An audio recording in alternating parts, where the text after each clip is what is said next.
बिहार के मुख्यमंत्री द्वारा विशेष राज्य के दर्जे की मांग की गई है, जो मैं समझता हूँ जायज़ है। बिहार के विकास की आवश्यकता है और विकास इनके द्वारा किया भी जा रहा है, लेकिन जो काम बिहार के मुख्यमंत्री कर सकते हैं उस पर भी उनका ध्यान आकर्षण चाहते हैं। हाल में हमने देखा है कि सरकारी संस्थानों में ठीके प्रथा का एक बड़ा व्यापार चल रहा है और हम सरकारी संस्था में निम्न स्तर के कर्मचारियों को ठीके पर दे रहे हैं। उनसे काम लेने की जो प्रथा है वो ठीके पर है और ठीके में जो वेतन उनको दिया जा रहा है, जो पैसे उन्हें दी जा रही है, वो बहुत ही कम दिया जा रहा है और ये एक बड़े शोषण की व्यवस्था कायम की गई है, एक शोषणकारी व्यवस्था है।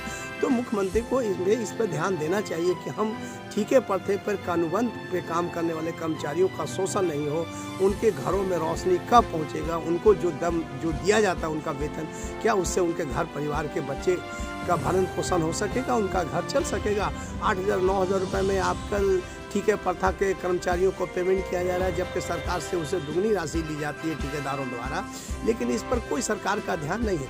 मैं इस पर सरकार का ध्यान आकर्षण चाहता हूँ। सबसे बड़ा चीज़ है जातीय जनगणना कराएं, चाहे जो भी गणना कराएं, चाहे मानवीय जनगणना कराएं कि मानव आर्थिक तंगी में ना गुजरे, कोई परिवार आर्थिक तरह की बदहाली से परेशान ना रहे। हम काम करने के बाद भी हम आर्थिक तंगी से गुजरते हैं, ऐसे लोगों का पर बिहार सरकार की क्या सोच है, ये बहुत ज़रूरी है।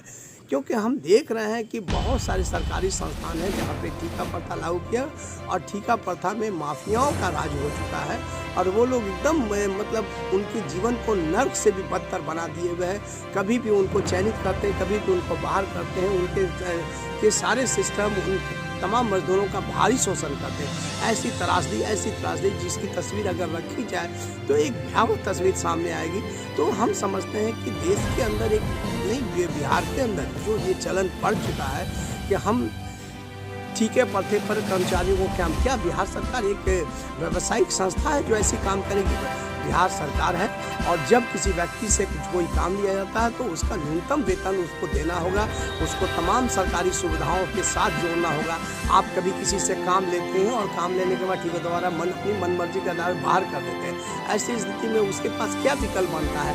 एक दिन एक कोई आदमी भूखे नहीं रह सकता है। आप उसको अचानक ठेकेदारों द्वारा कर्मचारियों को अपने काम से बाहर कर दिया जाता है, उनको वेतन का जो स्तर दिया जाता है वो इतना स्तर कम होता है जिससे वो अपने जीवन यापन नहीं कर सकते। तो ऐसी स्थिति में वो अपने जीवन को कैसे लेके चले, आखिर ये पीड़ा किसके पास रखा जाएगा? तो इस दर्द को माननीय मुख्यमंत्री द्वारा, बिहार सरकार द्वारा इस पर ध्यान आकर्षण चाहते हैं। हम चाहते हैं कि मुख्यमंत्री जी एक बार विचार करें, क्योंकि विशेष राज्य के दर्जे की बात एक अलग बात है, उससे विकास बिहार का होगा, ये मैं मानता हूँ।